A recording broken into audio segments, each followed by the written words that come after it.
Looks like we've got someone new in the studio with us. Hey guys, this is Axel, your new producer. What's up, Axel? Miles outran the extension cord on his electric truck, leaving What? him stranded somewhere. He won't be back anytime soon. And to be honest, he didn't know much about trucks. Me, on the other hand, I drive a 2015 Ram Cummins that rolls mad coal. I'm one of you. Let's do this. All right. Well, it sounds like you're hired, sir. Although you probably shouldn't be rolling coal. We don't need the HR department to. No. Axel, go bolt on a DPF and a DEF system and come back to go us. see our friend Corey. We'll. No. Corey's out of that business. No. To make it clean. Oh, you heard what he just did with the Super Duty, right? Yeah, he made 150 horsepower more. That's for news, not for now. That's news. That's news. You don't want to do that here at the beginning of the show? No. Okay. That's news. All what right. I do want to do at the beginning of the show is talk to you about some additional information that came out with that Sparks Nikola deal. Right now, right here. Right here. But that's news as well. No. That's not news. That's a soap opera. Okay. Please tell me more. So apparently, well, let me ask you this: do you know what the new owners of the Nikola Badger and Wave Runner and the UTV, all that IP, paid Nikola for that? So you're saying Dave Sparks and his crew, what did they pay Nikola for all of that merchandise and intellectual property? I'm going to say $500,000. Apparently $0. Wait, what? So Nikola's chief legal officer, Britton Worthen, was on a conference call with the media and said that Sparks and his partner Cole Cannon had, quote unquote, expressed a desire to bring the Badger to market and brought several EV-related partners to meetings.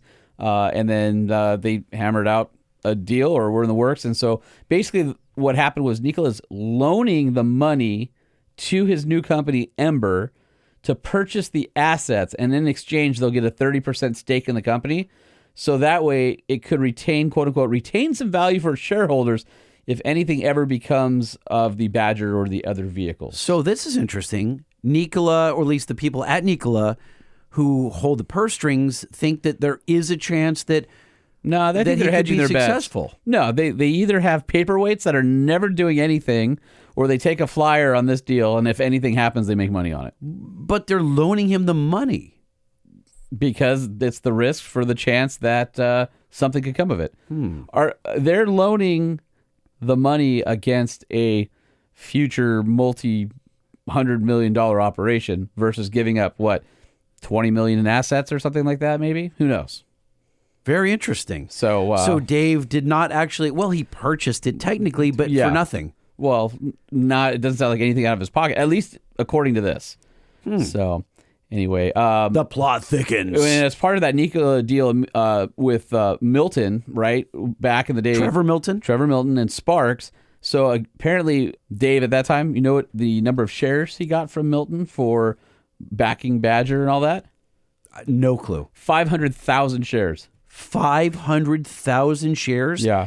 Can you imagine if those were worth $100 a piece? Well, it's Holy mackerel. So Sparks and Cannon had to agree to the demands of Nikola that Milton would not be involved directly or indirectly in any way with these projects. And then the quote goes on, over the 3.5 years since Mr. Milton left the company, we at Nikola have worked to stay above the fray, not comment on his legal proceedings, and stay focused on the work at hand to bring zero-emissions Class 8 trucks to market. The irony that Mr. Milton is now trying to take control of Nikola after all that has happened in the past 3.5 years is not lost on us at the company. We will continue to push back against any efforts he makes to attempt to take control of Nikola, and we believe our directors and management are far and away better for our stockholders than a slate of directors who lack relevant experience to run a clean energy and clean tech company. End quote. And if you remember, a few episodes ago we talked about it, and I called his video cringy. We put it in the description, and I had some listeners call us out and go, no, he's super genuine. No, there's what's cringy about it? Explain it to me. And I'm like, did you watch the video? Listen to our show. We explained it. And he's like, no, I feel like he's totally genuine. I'm like, he's a great marketer. He's a great marketer. You'll never see that vehicle come to market. And if I'm wrong, he's trying to get himself. If you didn't hear that episode, we talked about how that video was designed to get him elected to the board, placed on the board of Nikola, along with some other people that Trevor put forward.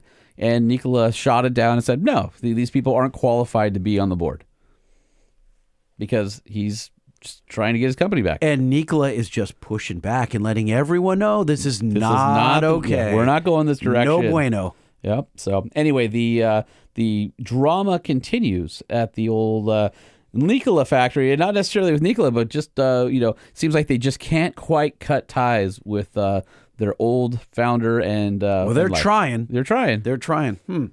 Interesting news. So TRX still in your possession? Yes. Hasn't been stolen again.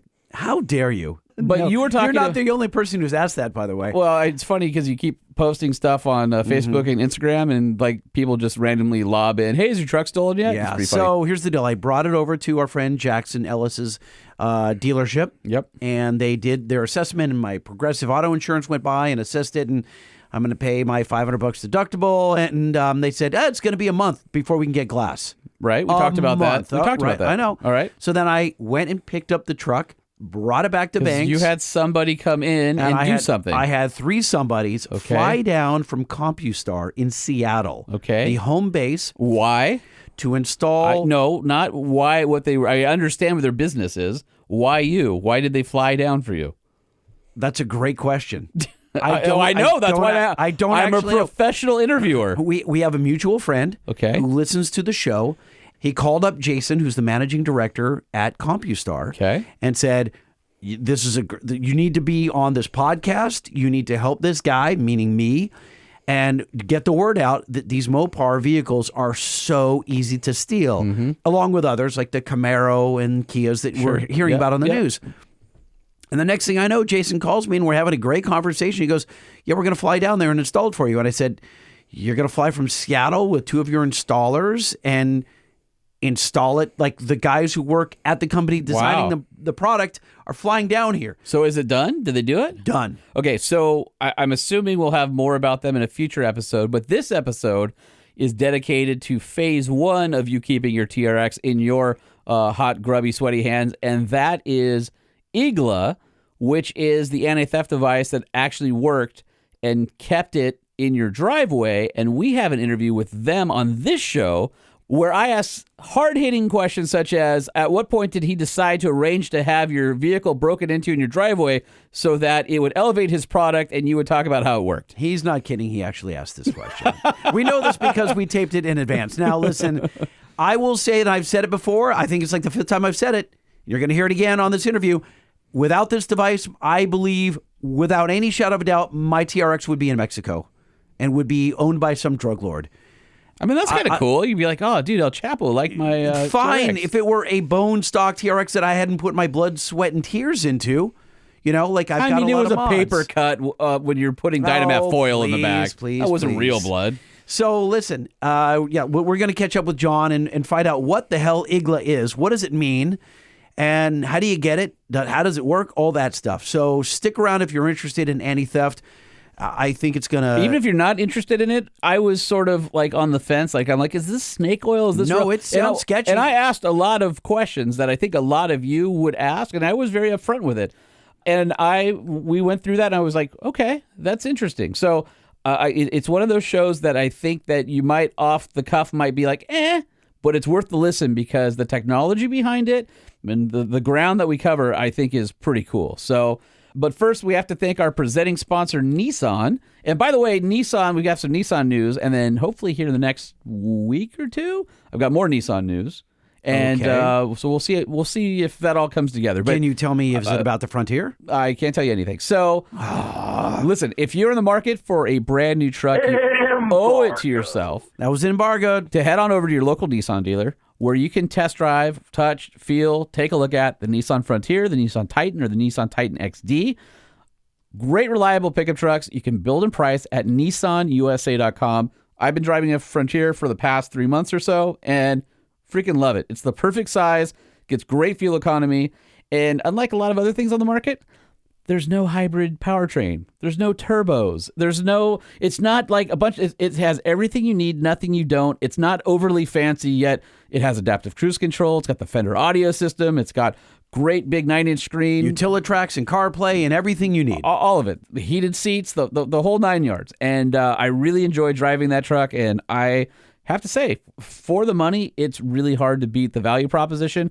and how much capability that you get in that truck. So again, if you're interested in a new truck, head on over to your local Nissan dealer and check it out. And if you participated in our Frontier Spotting campaign, head over to @Truck Show Podcast on Instagram. Check out our reels. I saw your video. Because I put a video up of as many photos as I could in a 1.5-minute reel. What, did you choose some said. AC/DC song? Yeah. It's Thunderstruck. I know why. I mean, I love the song. Because it just matched the high tempo of all the photos. Yeah. And how many people? Hold on. Did AI build that for you? No, I did it myself. It took me like 6 hours. No way. I had to go to every email and I had to download all the photos. Uh-huh. And then I had to put all the photos together. I had to weed out the ones that were of old Frontiers and not the new body style. Are you sure your 5-year-old daughter didn't make it for you? Dude, I did the whole thing, and I even did the whole intro and keynote that had the typewriter noise and the thing. I could tell. I did it. Holman is not a videographer. Listen, I did an exceptional job. Sure you did. I did an exceptional job. Okay. That I have had so many people go, dude, that was a great use of those photos. Thank you. Other persons that aren't Lightning. Okay. And where was Lightning saying, hey, let's do something cool with all those photos sitting in our inbox? And I said, you know what? I'm going to handle this. Discussion about it. handle this. Barely. It's not true. Barely. You're like, oh, we should do something with those. I was like, sure, maybe, whatever. Should we barely have a discussion about the iDash or the pedal monster now? No. What are you talking about? So we're not going to talk about either of those things. This last couple weeks, Banks dropped a couple new parts, one of which you'll enjoy. Okay. So the iDash, which you have in your Wrangler 392. I do. Okay, well, you have it in the upper mount, right? The Stealth Pod mount up by your visor. Now you have the lower? We just got the lower one in last week. So a lot of you guys that have Switch Pros or whatever you have in the top mount, we now have the lower mount available. So if you want to run the iDash, maybe you want to control the pedal monster, maybe you have an EcoDiesel, you want to control the Derringer tuner, and you have that top mount already spoken for, now that lower just beneath your grab handle, we have an iDash Stealth Pod for you. It's a complete solution for you Wrangler and Gladiator guys. And another thing that dropped about a week ago is the Duramax Map Sensor Spacer. If you've driven a Duramax, a lot of you guys know that your map sensor that sits in that cast aluminum intake manifold, it gets gunked up with soot. It's soot that comes around in the EGR system. When it gets gunked up with soot, the pressure and temperature, it's a T-map, so it's temperature, pressure, those readings get skewed because that sensor's caked in soot, and your truck just doesn't respond as well as it should. Along comes Banks with a map sensor spacer that moves the sensor out of that dirty airstream, so no more maintenance. And it's only $79. And where can I find those wonderful parts at, Lightning? Head over to bankspower.com, type in your year, make, and model, and that's where you'll find the parts for your truck. The Truck Show. We're gonna show you what we know. We're gonna answer what the truck, 'cause truck rhymes with the Truck Show. We have the lifted, we have the lowered, and everything in between. We'll talk about trucks that run on diesel and the ones that run on gasoline. The Truck Show, the Truck Show, the Truck Show, whoa, whoa. It's the Truck Show with your hosts, Lightning and Holman. All right, Holman, if you don't mind, I want to talk about anti-theft devices. Why? Because you had recent experience with one. This is John Tang of IGLA SoCal, and he is the guy that installed the device that kept the TRX in my driveway. Or sent the bandits to your house to make you think that you can accuse him I of will. that. I'm going to ask him about it. I'm going to dial it and All let right, you let's do find that. out. Oh, dude, I double dog dare you. I'll do it. Don't do him dirty like that. Hello. Please state your name after the tone, and Google Voice will try to connect you. Lightning and Holman from the Truck Show Podcast. What? Jeez.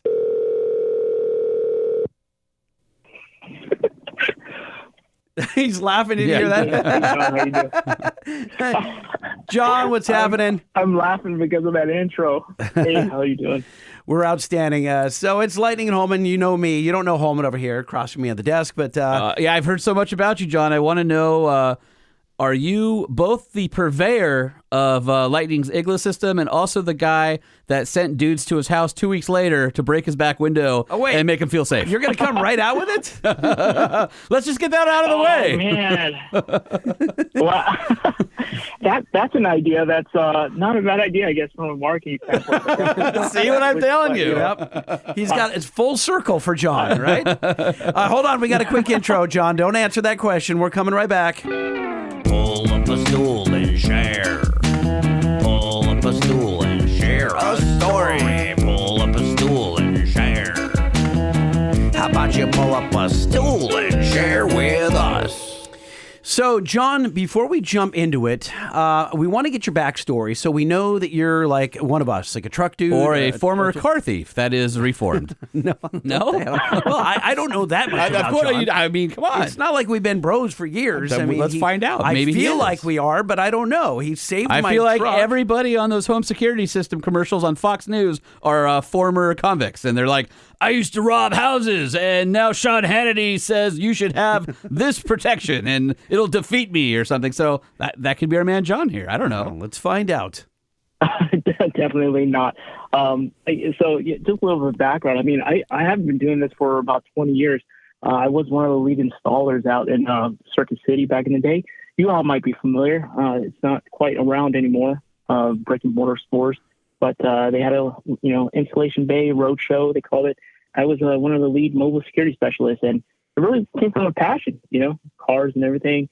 Still, cars is a passion. So it was definitely not a reformed thief or anything like that. So, and we are car guys. We own a 2022 TRX ourselves as a shop vehicle. So definitely one of us, and one of you also. And how many times has that one been stolen?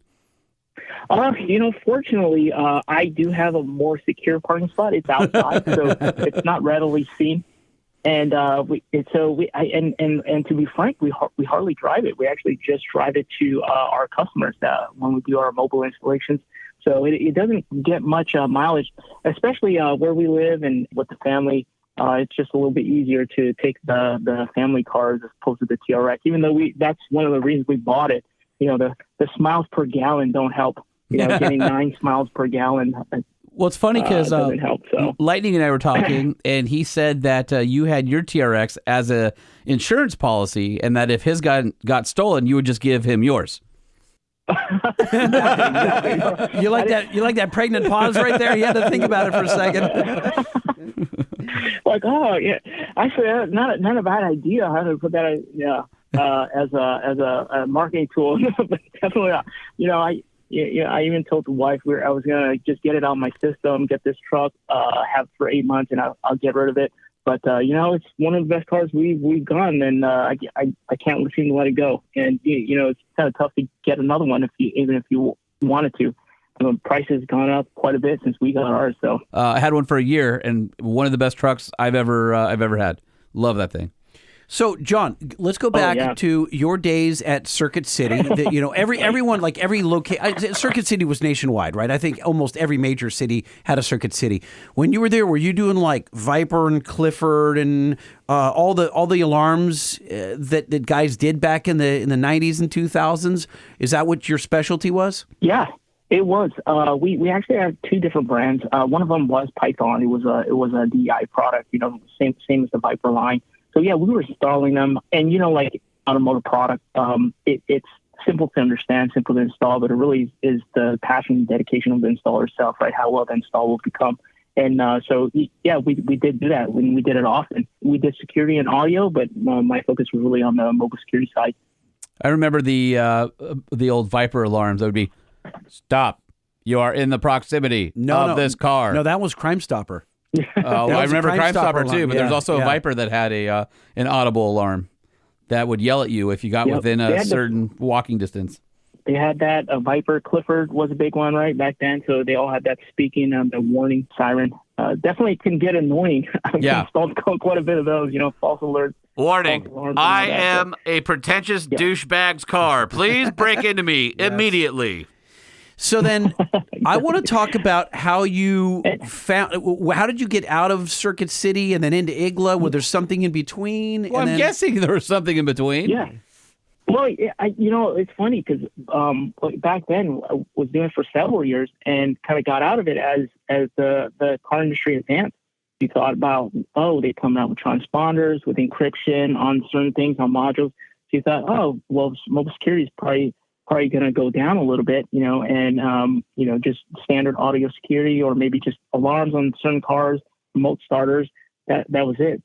I was still in the field for a little bit doing trackers and all that, and then kind of how we came about with IGLA SoCal was about 3 years ago when we were thinking about getting a TRX. We read about how easy it was to seal these trucks, and it really fascinated us because we thought, how could they be taking it now with all the technology that was available and everything, and how could it be easier? And come to find out, it is as easy as ever to take TRX or any Mopar product for that matter. Since 2016, I think 2015 or 16, they didn't know about the vulnerability. They came out, Mopar came out with things like the security gateway module. But I think the implementation was, especially in the aftermarket, they easily figured out how to get around that. And then they came out with, tools for locksmiths and whatnot that they developed to be able to make a new key. And that's really where they're utilizing these same tools to pick up these cars now. And you think about it now, you think, wow, with all that technology, couldn't they have redone something, redid, the encryption, redid the hardware? And they just have not. And I tell the customers, we're really in business because, the OEMs have not really made any significant advances on this front just yet. How did you find IGLA? You said you got your truck, you started looking around, you got scared that it could get stolen. I mean, you are in LA County, so theft is a thing. Dude, this is Holman here, and I'm going to say that just because Lightning always says this is Lightning here.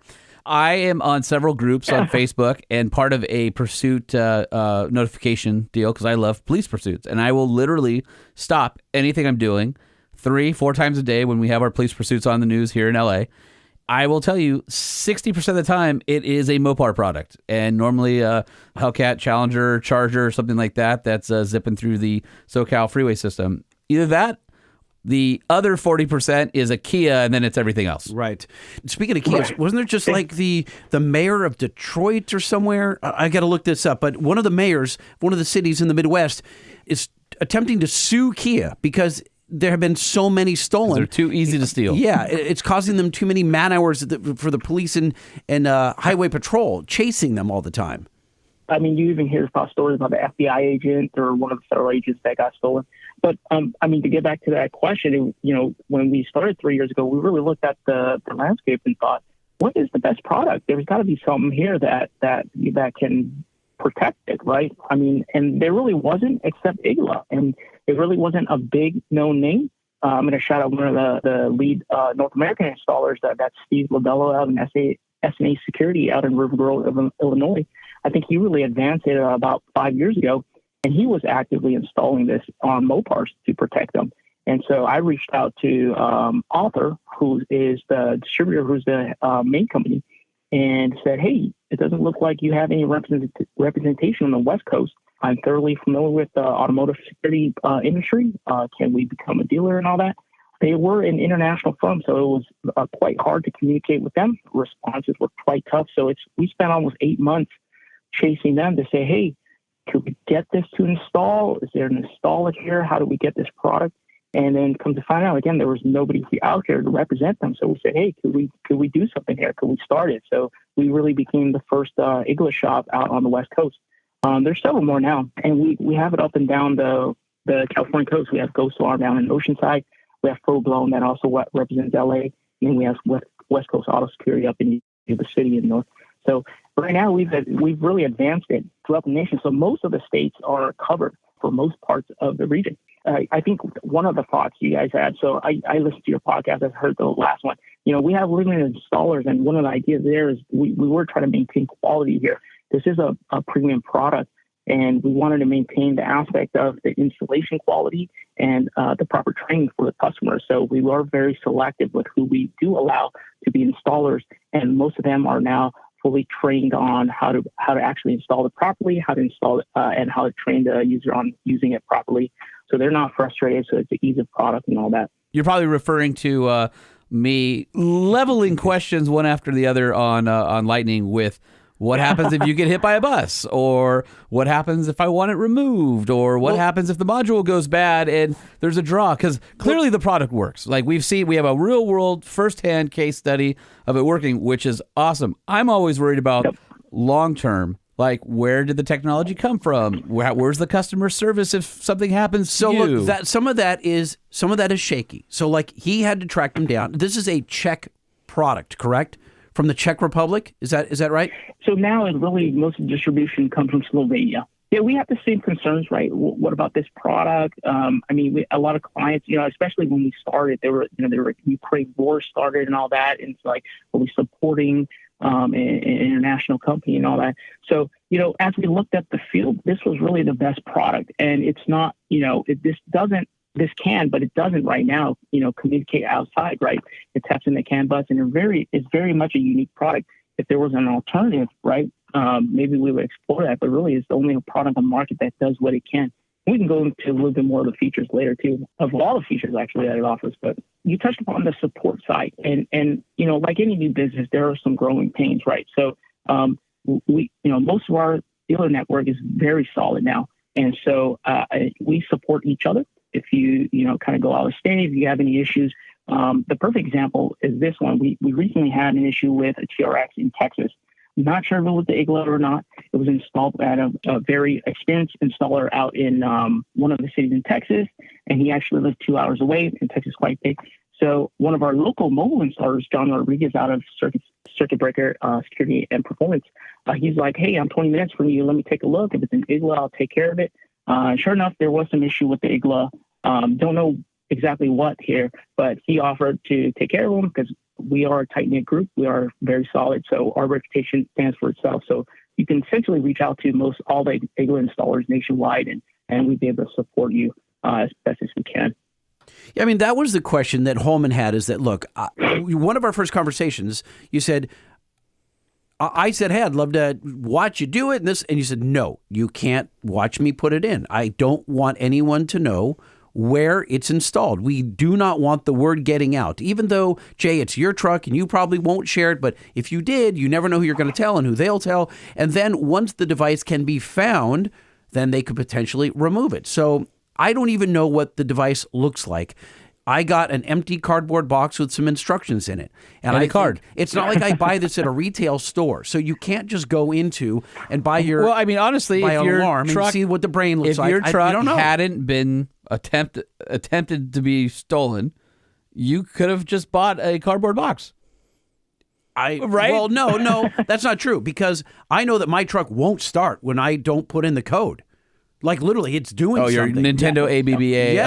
Yes, So Yes. John put in a code, then I reprogram the code. It's using steering wheel controls, AC controls, whatever. You put in like 5 or 6 buttons. Yeah, but the problem is that your wife gets in, and she's always too hot, and then she puts the AC down too fast, and boom, now you can't drive away, No, it's because if she's like my wife, she's super impatient, and then that ruins the code you have to put in. Now your car's bricked, and you're just sitting there going, it's not the AC button. I just threw that out there. Luckily, that doesn't apply. But so there is a fob. We will get into that in a second. So for those people that can't be bothered with the code, there is a fob that you can use as well. So I feel triggered from that comment. So I want to, before we talk about the features, I think people need to understand how the thefts are occurring. We don't have to get into the granular details, but I want you to talk about, John, let's discuss the CAN bus, the body control module, and the rekeying. I don't know that people a lot of our audience drives like old C10 trucks that don't even have CAN bus, while a lot of our audience do have brand new Rams, Fords, GM, Toyotas, whatever, and it's all CAN bus. So can you take us through how these vehicles are susceptible? And maybe I'll speak specifically on Mopar, because that's really the hot topic here. Many might understand, you too, right? The CAN bus is really just this communication network that runs throughout the car, right? It actually is meant to tie in all the different modules you have throughout the car. And you have modules everywhere, right? For the headlight, for the radio, for body control modules, everywhere. And it's essentially on all modern cars, they're tied together with CAN bus, or maybe even LIN bus for a more simplistic communication node. Going back to what I mentioned about the aftermarket, so, as Mopar developed that security gateway module, the aftermarket also needed tools to be able to, like a proper locksmith would be, hey, somebody lost his key. How do I duplicate it? Well, the aftermarket came out with these tools to be able to bypass those modules, the security gateway modules. And really what the thieves are doing are using those same tools. They're able to plug in to the CAN bus and use those tools just to create a key. And one of the vulnerabilities, for the most part specifically, is that the password for those modules are hard-coded. And those tools are able to just read that code and just develop a key right away. That's truly how they're getting around the Mopars. And essentially, they're, doing the same with most other cars, the GM products, the Chevys and GMs, the Fords. And they're doing the same thing, developing a key. They'll be able to just plug in their programmer, somewhere on the CAN bus, and the CAN bus runs the route, and then make a key. And you might have seen also the CAN bus injection attacks, right, with Toyota and Lexuses, where they'll just pop a bumper loose or pop the headlight out. CAN bus runs to a module there. They just unplug it, plug in their programmer.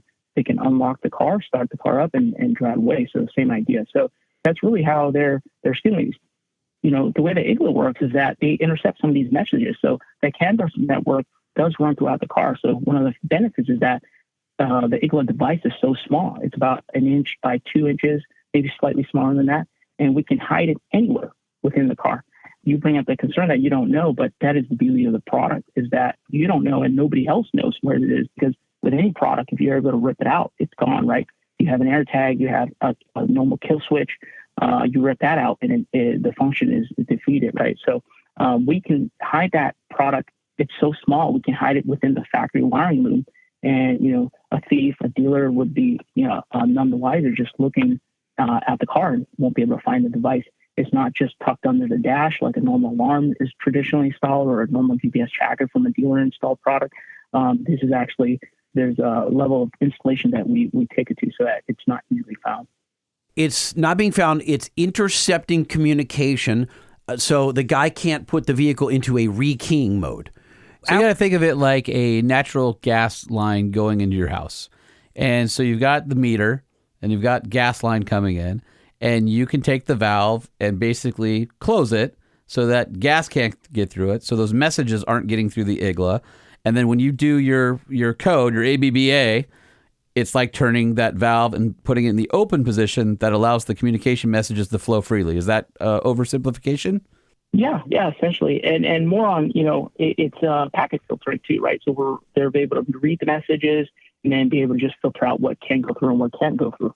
That's essentially what's happening there. Because the idea there is that we're tied into the CAN bus, and the beauty of the product is that you don't need additional devices to use it, right? The pin code integrates elegantly with the factory controls, which is the steering wheel buttons, radio buttons, or door buttons to be able to enter a pin code. So we're monitoring those button presses to allow you to enter a custom pin code, develop a custom pin code to allow you to start the car, as well as filtering out for those commands of starting the car or blocking those commands to be able to initiate key programming or reading of the body control modules throughout the car.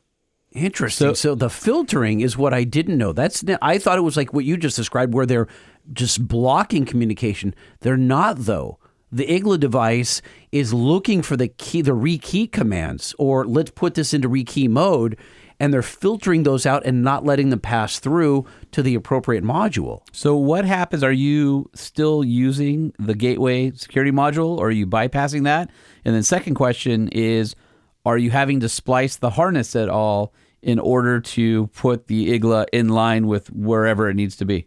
So the first part is we don't mess with any of the factory options devices. So security gateway module will stay in place. It's not like another device that will bypass it, right? You unplug it and plug it back in.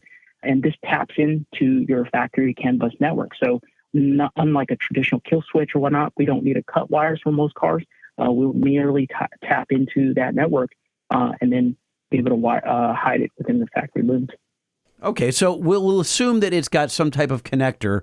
So he's, like when you buy a Metra kit to adapt your new car stereo to where you've yanked out the old car stereo, you can buy the adapter so it seamlessly integrates. You're not cutting wires and soldering. The reason I ask is CAN bus, as most of us in the aftermarket know, is highly finicky to voltage drops. And so many of you who maybe put on powered running boards or lights and you tap power from the wrong thing and you start having all sorts of weird electrical or computer issues in your car, a lot of times that can be caused by CAN bus freaking out because it's seeing voltage drops or delays in communications across the vehicle. So that's why I'm curious is if you're having to, change the integrity of the factory wiring harness when you install it. I'm not asking how you do it necessarily, just is it easy to reverse, and is it something that keeps the integrity of the factory wiring harness?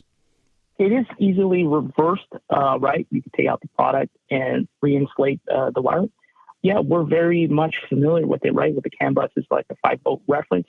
Essentially we do test, and we have a large test deck, right? We have installers throughout the nation, and we're actually a tight-knit group. So whenever a new car comes out, we do test it for firmware. We have to scan a new car.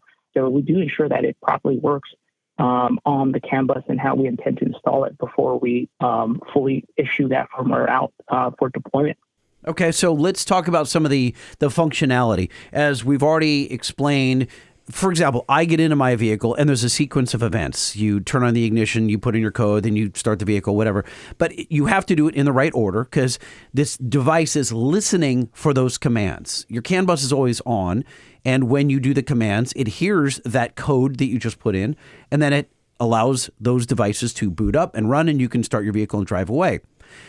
Aside from that, what are the other features? So it will prevent the vehicle from being put in that rekey mode. It will also prevent the vehicle from physically just starting, right? I can't start the truck without putting in my code, correct? Correct. At least that's the setting that we have currently. So with the IGLA, you can set it to, for most cars, you should be able to set it for both. What we call engine start inhibit. So the default setting is to have that on. So it'll prevent you from starting before you enter the PIN code.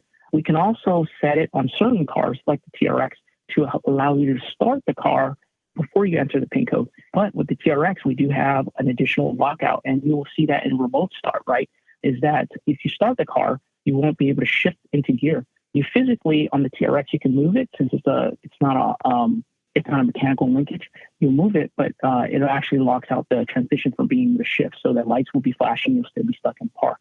But yeah, the idea is that it just listens for the PIN code in the background. It allows you to use the car as you normally would. It's not detectable easily, so that you can, even somebody sitting next to you, watching you enter the PIN code, doesn't really know what you're doing, and it's very inconspicuous, right? Some of the features is that it allows you to keep remote start. Unlike other products that have to do a starter interrupt or a power interrupt, you can keep remote start. And on those cars that we keep remote start, we ensure that there is some protection. Some cars, when you shift, it'll automatically shut down because it detects the shifter, the gear change. Or like the TRX or some of the Mopars, it's actually locking out the shifter from being able to shift. So the car is on, it's running, but you won't be able to shift out of gear until you enter the PIN code. You have transport mode versus valet mode. So that's great. It's awesome. Lightning can get in. He's the sole driver of his vehicle. But what happens when he drops it off at the hotel? Or what happens when he drops it off for service at the Ram dealership? Just did it. Like he just had to do that to get his rear window replaced. So there's a button that you push a number of times, just boom, boom, boom, boom, boom, whatever the code is. And then you watch the four-way flashers in your dashboard, and they blink a commensurate number of times. And then it's defeated, I believe, until you either reactivate it or you drive over 50 miles an hour, is it? Like it'll automatically turn itself back on. So a couple things. If you drop it for service, there's two modes. There's a service mode, there's your transportation mode. Transportation mode, we don't recommend because that will turn off IGLA entirely until you turn it back on. We've had cases where customers thought they automatically turned back on and they forgot to turn it on, so they lost that protection of IGLA. Service mode is temporarily disabling IGLA until two things. One is if you intentionally turn it back on by entering your PIN code again, or two, if you drive for 30 miles an hour for 15 minutes. But that is a default setting. Installers can change that, can shorten that, lengthen that. But the idea there is, hey, I turned off IGLA, I dropped it off to the dealership, and somebody must have taken the car. They took the car, drove around the freeway, passed the thresholds, and then next time they go to start it up, IGLA is active and they'll be blocking them completely. The other idea too is it's very easy to change your PIN code. So we tell them too, if you don't need to do any diagnostics on the body control modules, then you don't necessarily need to put in service mode. So if you're just going for a quick oil change, something exterior, a wrap, a detail, you can consider changing your PIN code to something simple. giving that to your service advisor. And then when you get it back, change it back to a permanent PIN code. That way, whoever's moving your car is intentionally doing that themselves and not somebody just picked up your key. But we do have customers, so we're probably, we did a survey of all the dealers nationwide.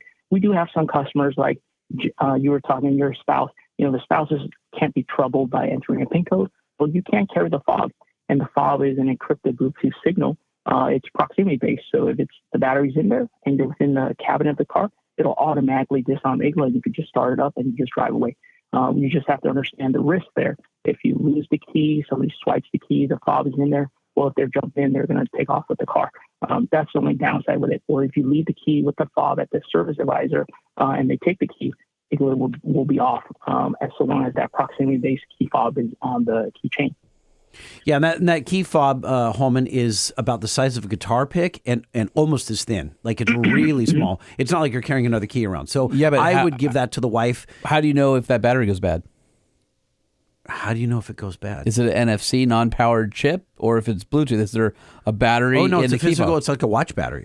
Right now. So when he gave it to me, the batteries were outside of it. It's like a CR232 or whatever those. Okay, so how do you know when the battery's dead? Is there any way to know? I guess your car won't start. You just wouldn't. It wouldn't start. The easiest way would be that, you wouldn't get the indications that IGLA disarmed, and you will be able to start the car. So just go ahead and swap that battery out. It's those 2032 battery, and be on your way. So we've tested those batteries. They can last, up to a year, a little bit more, depending on its use. But it's just a wash battery, and that's one of the reasons why we recommend keeping the battery out, so you don't unintentionally disarm IGLA, and also you don't drain the battery.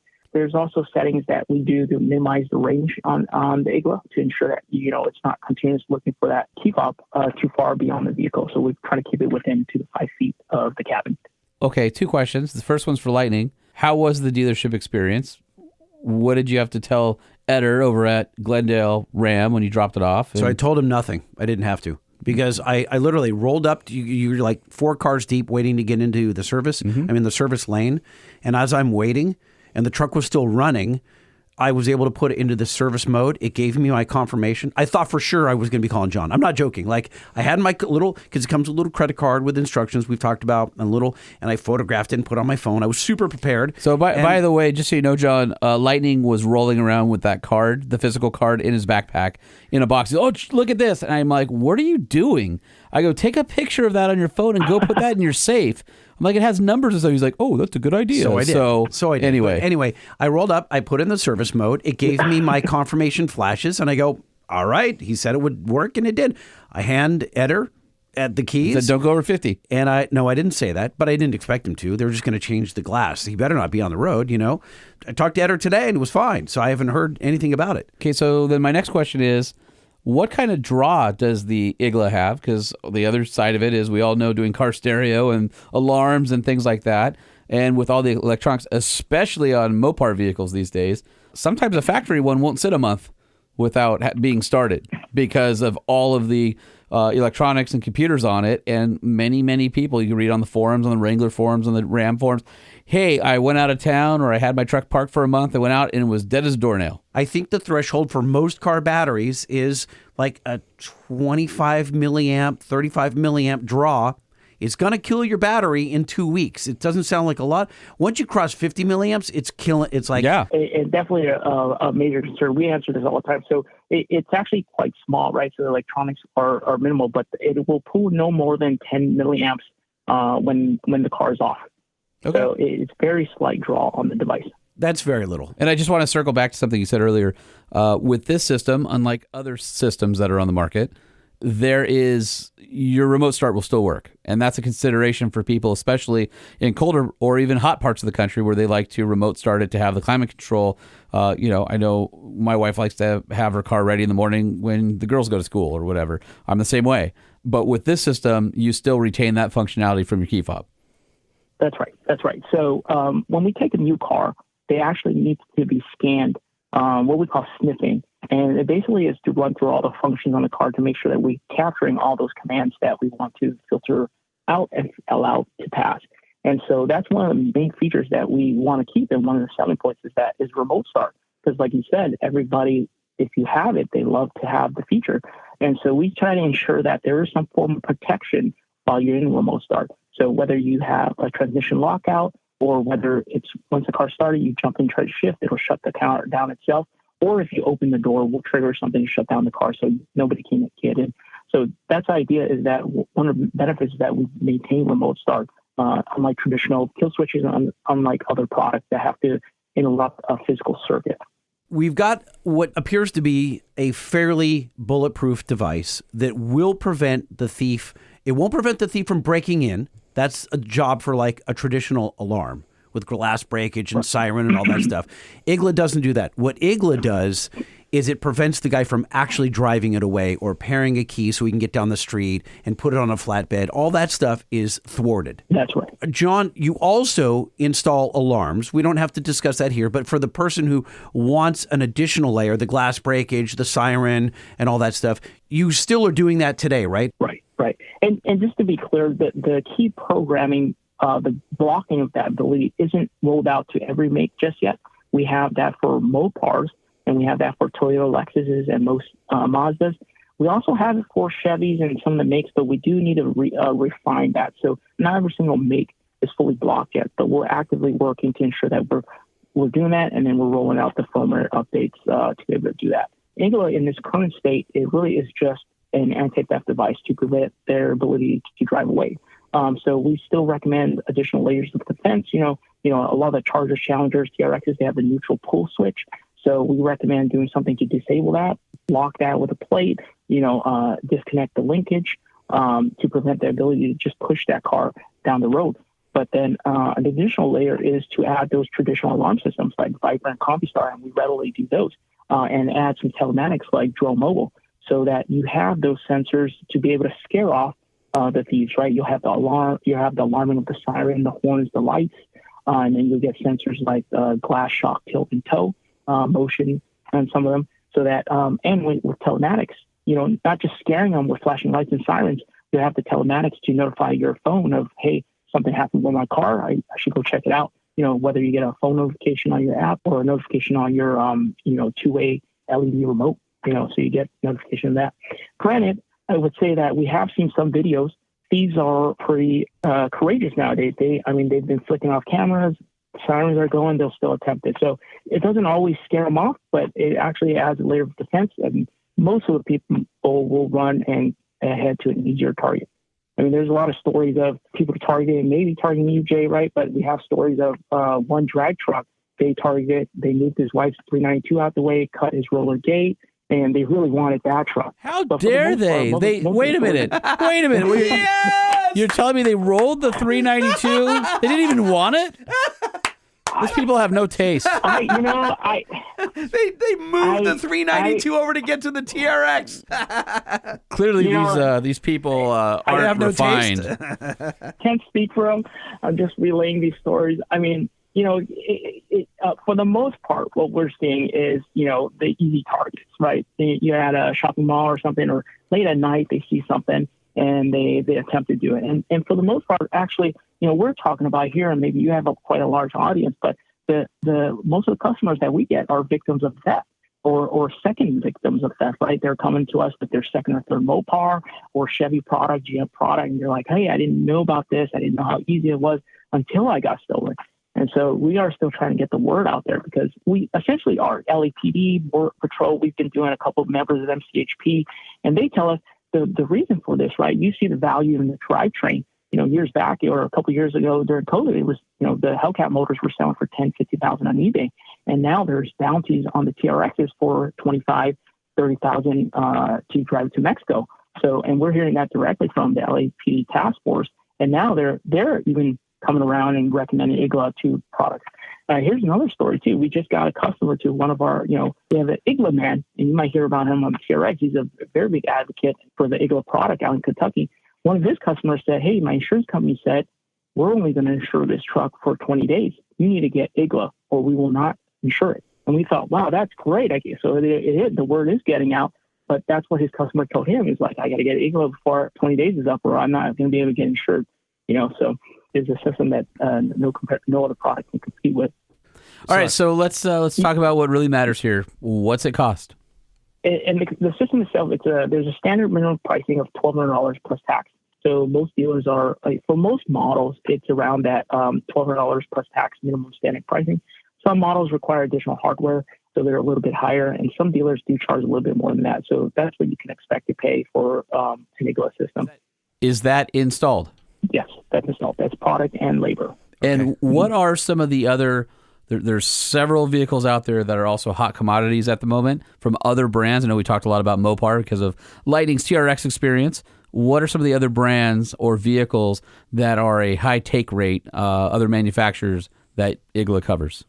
We cover probably 80% of the most modern day cars. But what's really hot, at least in Southern California, is Fords are getting taken. But really what's being taken now is the Chevys and GM products. So we're seeing a lot of Camaros, Chevy SSs, CTSVs. What we're seeing is that they're not taking it for the value per se. We're seeing a lot of these used for second best or being at these shows, at these takeovers.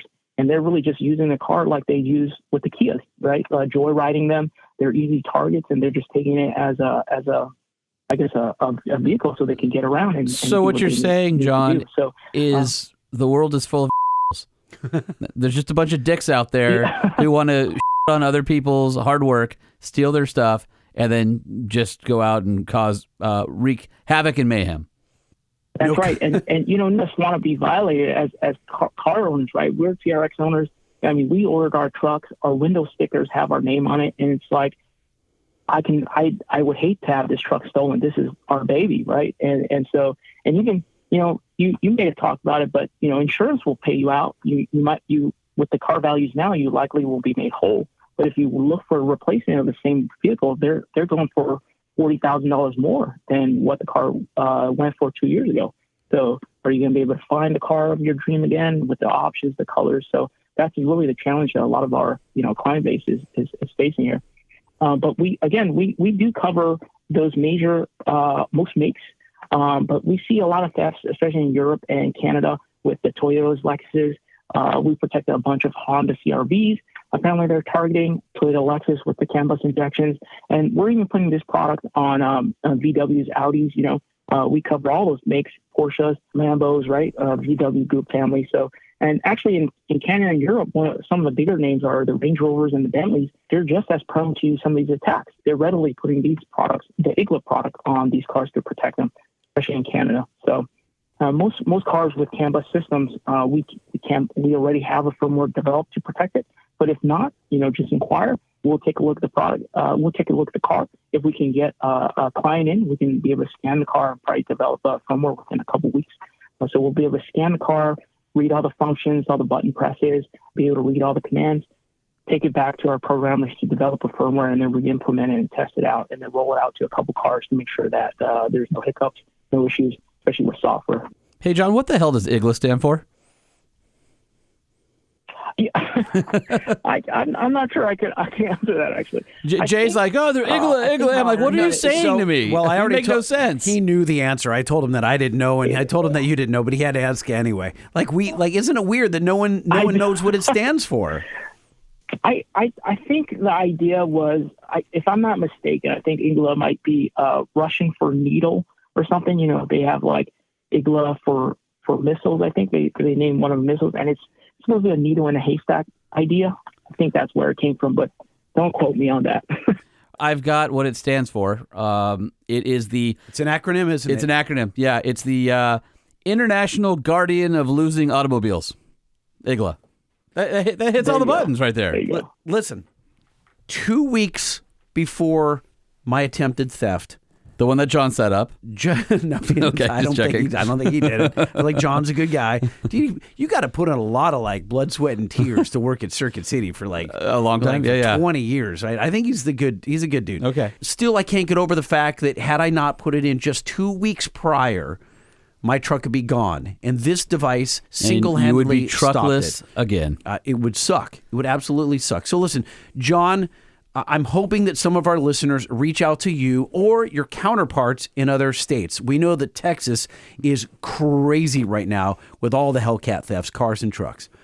First, how do they get a hold of you?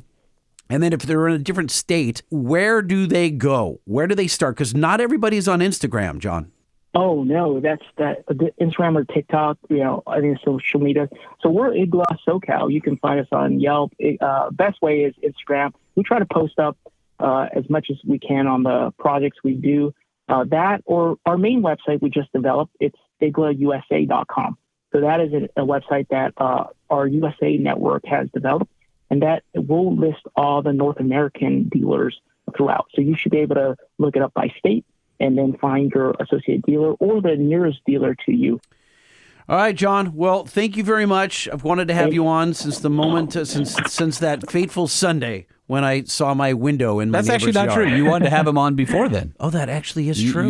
You That's back in true. December, January, you were telling me about IGLA, and I was like, I don't know what you're saying. And then you're like, no, I got it. And then because I saw John's name pop up on the scheduler, and I'm like, what the hell's IGLA? Who's coming on the show? And then you're like, I got it installed and blah, blah, blah. And I'm like, okay. And I didn't really understand it.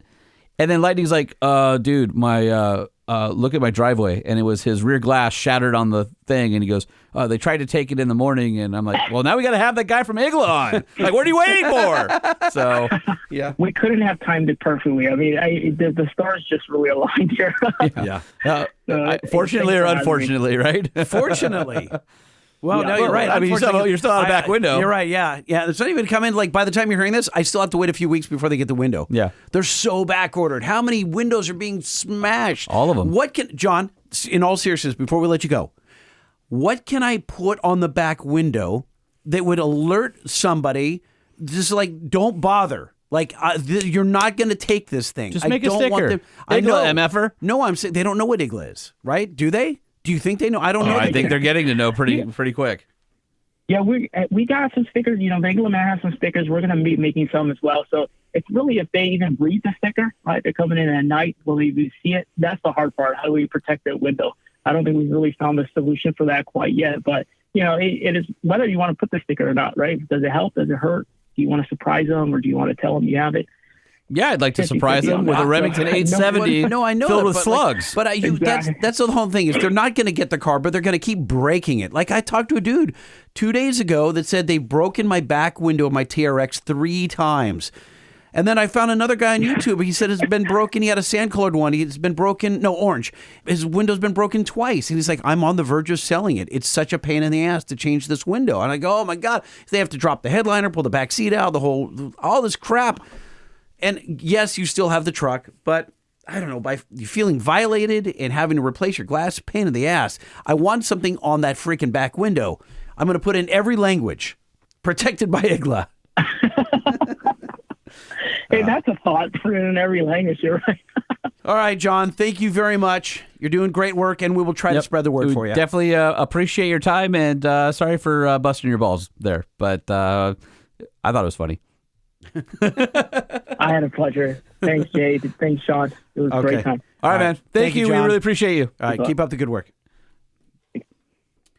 So, Holman, after speaking with John, do you feel like the product is a little less sketchy? A little less. I think the number of red flags for me went from Tiananmen Square level of red flags. That's a lot of red flags. Down to like racetrack red, where everybody has to stop. Okay. Or something like that. I'm glad we had him on.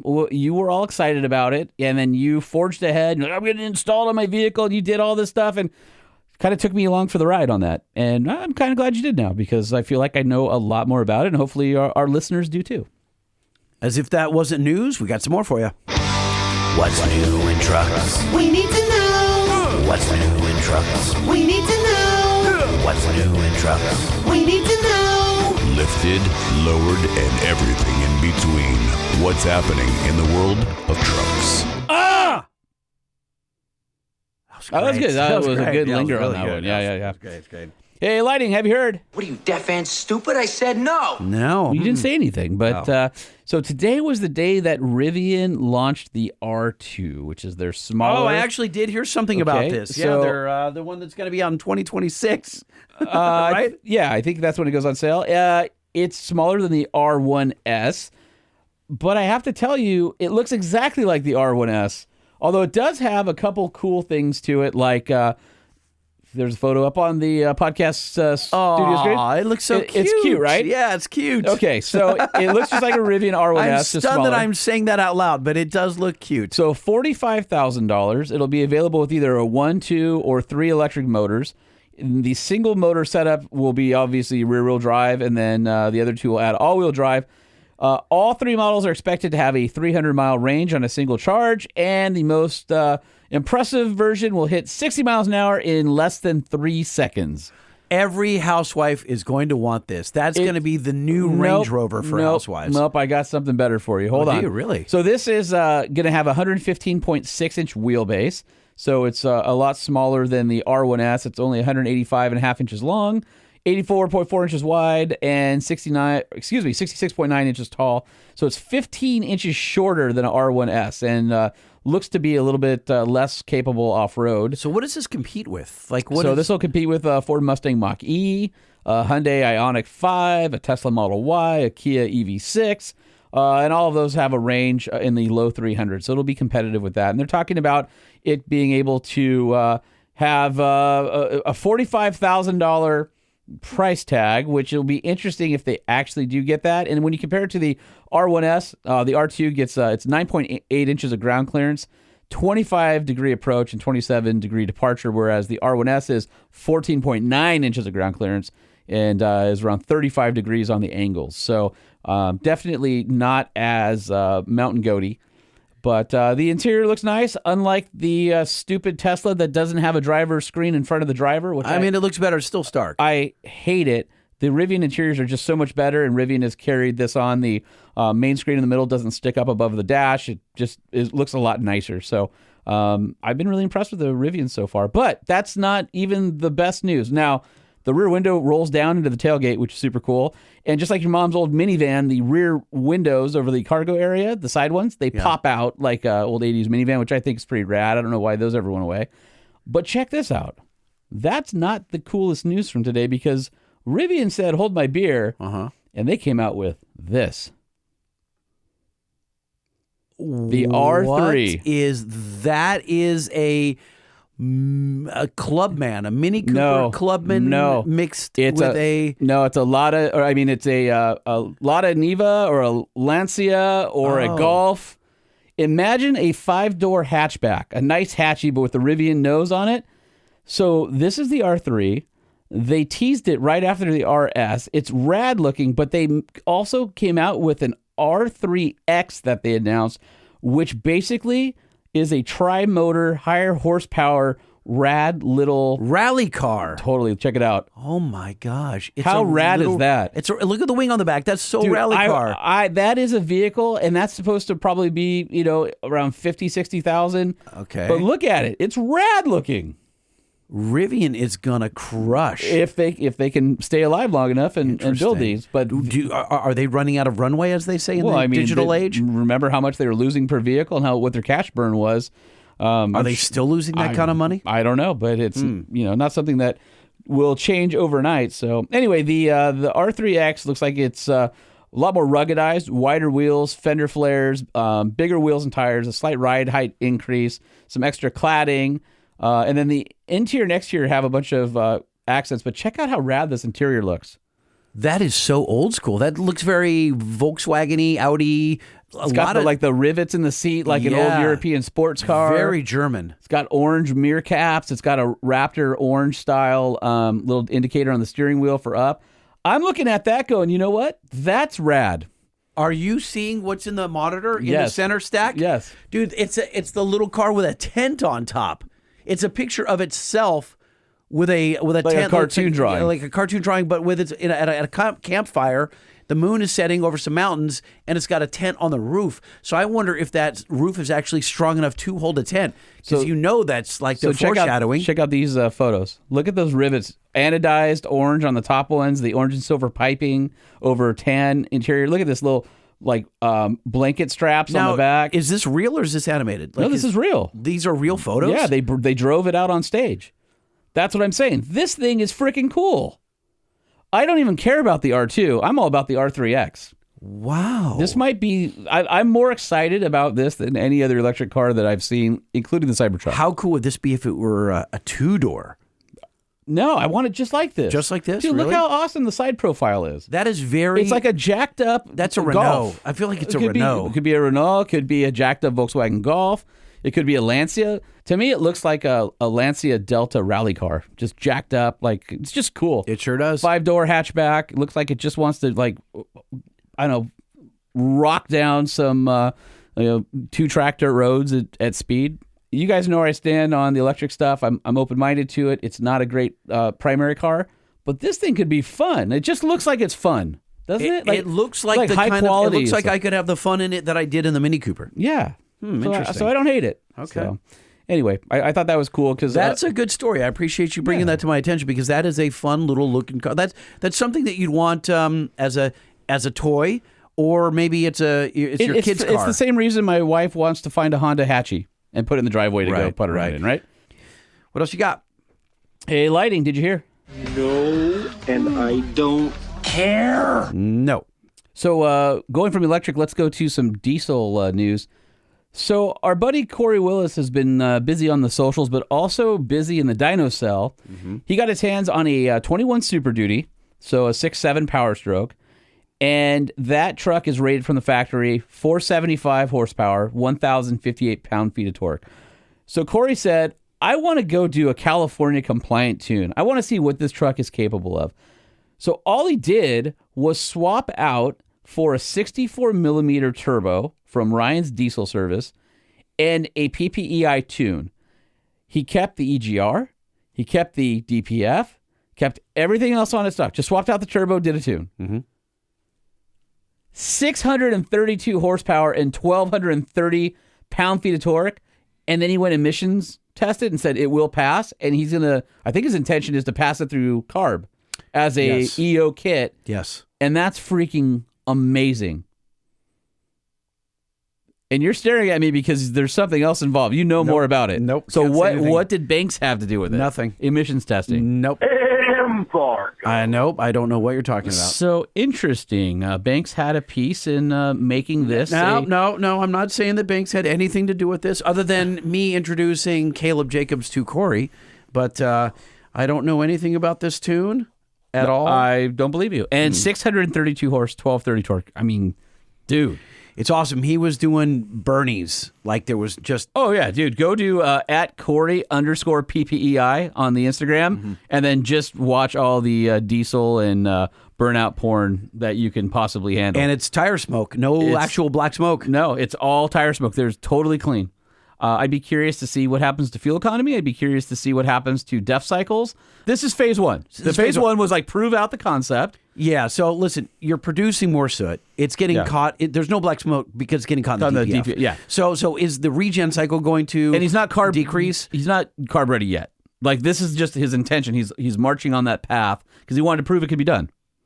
He wanted to prove like with a couple mods you can make big power and keep all your emissions on, and then I'm going to go get the sucker certified, right? Yes. I mean, that's basically the plan. That is the plan. Not that I would know. I think that's pretty amazing. So Corey says that he thinks it'll keep emissions within 10% of the OE standard, and he says that the NOx numbers have barely changed, and that it doesn't use an appreciable amount more exhaust fluid than it did from the factory. If all that's true, that's pretty wild.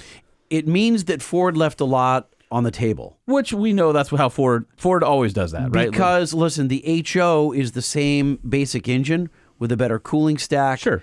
And so, yeah, there's plenty of table scraps. I think it's awesome to see somebody going after it. And I think it's kind of redemptive for Corey to go through all the stuff he did with the rolling coal and all that and the full circle and say, I'm going to take everything I learned and I'm going to prove to you that was the lazy way to do it. We can still be compliant and have our cake too. I think that's pretty cool. Good for you, Corey. I'm not saying that he learned that from Gail Banks, but maybe he spent a couple weeks at Banks. I know because we took him out to In-N-Out. Oh, that's right. By the way, I had In-N-Out last night with Brent Hagen, our friend from Nissan, and he was in town for the Infiniti QX deal. And he's like, hey, I'm in town. I need In-N-Out. And I'm like, I will be there. So I drove up to L.A., and he and I had In-N-Out last night. You drove to L.A. just for In-N-Out? Yeah. No, literally. You're dedicated. Beverly Hills in the pouring rain. So like West L.A. Oh, I've been to that In-N-Out. The one by UCLA, right in Westwood. Yep. And so I took pictures because here's the thing. For some reason lately, I've gone to McDonald's a lot because there's one right here by my house, and my 6-year-old is like, "There's got a McDonald's." You're like, "Oh, Kids dude, still love McDonald's. I don't know why. Dude, I hate it. So over freaking McDonald's. Anyway, you get it, and it looks like an elephant sat on the burger, or like some guy scrunched it up trying to turn it into like a Wonder Bread dough ball or whatever. And it just never, it's like you open up like just a basic hamburger, and they put like a gallon of ketchup that exploded out all sides, and then you open up and now your hands are covered in ketchup, and it looks like you're out murdering somebody in the backyard. You're like, I just opened my freaking McDonald's. That I don't mind. I do like a lot of ketchup. Oh my God. Anyway, but the point being is like nothing at any restaurant you go to ever looks like the pictures on like an advertisement or something. That's not true. They do it in and out. I've been taking pictures purposely for the past year of every In-N-Out burger that I've had.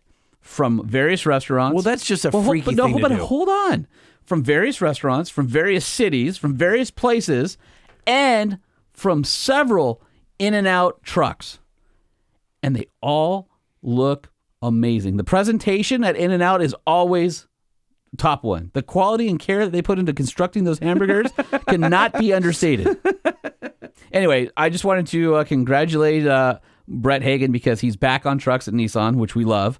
And he's getting an In-N-Out like minutes from his house in Tennessee, which is awesome because In-N-Out's corporate office is going to be near Spring Hill by the old Saturn plant out there. Wait, what? Yeah, so they're going to have a East Coast corporate office in Tennessee. I didn't know that. And they're going to have an In-N-Out in When was that in the driveway. announced? I don't know, but it's coming. Like they're building it right now. So he's like, I can't wait. It's by my house.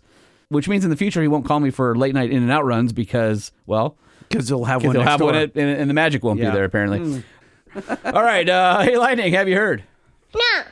No. So keeping up with the Nissan news, there was a report earlier this week that Fisker is running out of cash, but they might be partnering up with Nissan. Hold on. How many times is Fisker going to go out of business? All the time. Every time? Fisker was here in Southern California. I don't know where they are now. I think they're still here. Are they still here? Mm-hmm. That dude, was it Dr. Fisker? They have run out of money. Well, I feel like 20 there's been a times. few variations of the company. It's Henry Fisker. Henry. And he might be, I don't know. I think he's still the CEO now. Who keeps investing in this company? Well, he faced a $463.6 million loss in Q4 of last year.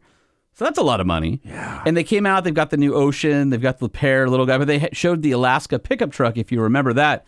No, I don't remember that. Well, here's what's interesting. So there's an earnings call, and Fisker warned that it might not be able to continue operating under, what's going on currently.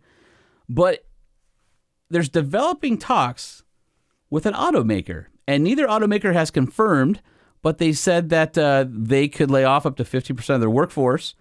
But there could be an angel investor, and that angel investor throughout the industry is surmised to possibly be Nissan, because in the Fisker Alaska, they get themselves an electric truck chassis and platform, which is kind of interesting. So who knows if that's going to happen or not, but it would allow Fisker the operating capital to put their truck out there. And how do we feel about our beloved Nissan investing in Fisker? I don't know. I think it's still too early to tell. I think all and I found it interesting because Nissan basically invented the EV category in the U.S. with the Leaf. I mean, obviously GM's EV1 and a few commercial vehicles came before that, but for mass production, really Leaf was the first one. And now they've got the Aria, and so you would think that maybe they don't need Fisker, but maybe they don't have quite the right platform for truck stuff. Well, maybe Fisker has tech that we're not aware of. And that's what I think they would get out of it. Gotcha. And also, as a manufacturing partner, they could keep their plant busy as well, and keep people employed. So Fisker has been at this for a long time. Weren't they the company that was taking BMWs and converting them to... I don't remember. I do remember the Fisker Karma, which was the hybrid battery electric... basically like low slung 4-seat. Yeah, or four-door. I thought that started as a BMW product. I don't know about that. I have to. I don't really spend a lot of time in the BMW space. If you hadn't noticed, got it. Maybe I'm just making things up. 25 years. Who knows? No, you could be right or not. Hey, Lighting, did you hear? No. Before you get into that, Dr. Pepper. Sorry. Heard that. Yep. Okay.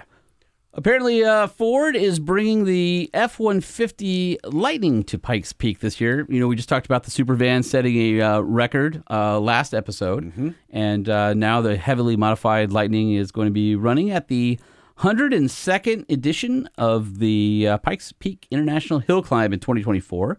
So Ford did a teaser that basically just has a sheet over it with the Ford logo glowing from behind.